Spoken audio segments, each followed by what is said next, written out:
नमस्कार। म प्रमुख प्रशासकीय अधिकृत शिवकुमार पौडेल, हरिनास गाउँपालिका स्याङ्जा।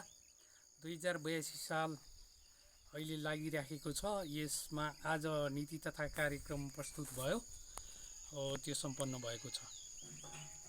2081 साल पुसको 16 गते हाजिर भइसकेपछि यो मेरो आफ्नो जिल्लामा केही गरौँ भन्ने सोचका साथ आएको थिएँ। यद्यपि यो भूगोल ज्यादै कठिन र दुर्गम क्षेत्र रहेछ। स्याङ्जा जिल्लामा यस्तो दुर्गम ठाउँ पनि रहेछ भन्दाखेरि मलाई नै अचम्म लाग्यो।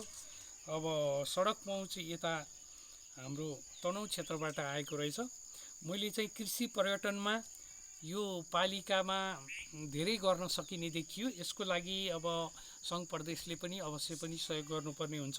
सिँचाइको व्यवस्था गरी यहाँ ठुल्ठुला जस्तै मगम चिसापानी 6 र 7 को क्षेत्रहरूमा मास प्रोडक्सन गरेर केही उत्पादन गरियो भने आत्मनिर्भरतामा सजिलो पर्दछ।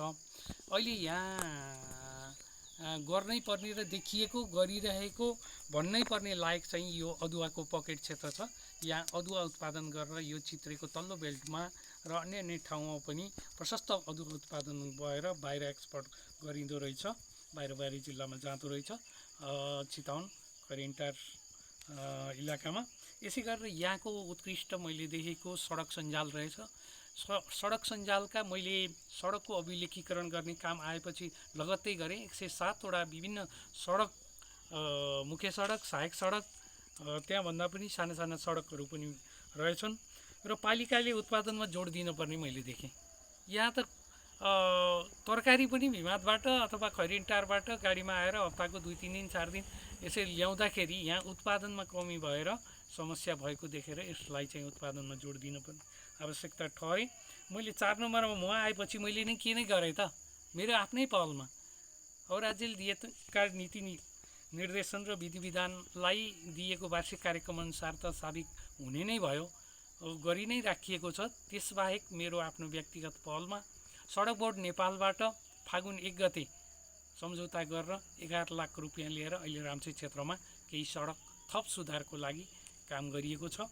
अर्को यसै गरेर प्रदेश सरकारसँग समन्वय गरेर 9 लाख रुपियाँबाट 53 किलोमिटर त्यो बाटोको लगत कट्टी गरेर नक्साङ्कन गर्ने कार्य मालपोत नापीसँग प्रदेश सरकारसँग समन्वय गरेर गर्ने काम गरिराखिएको छ।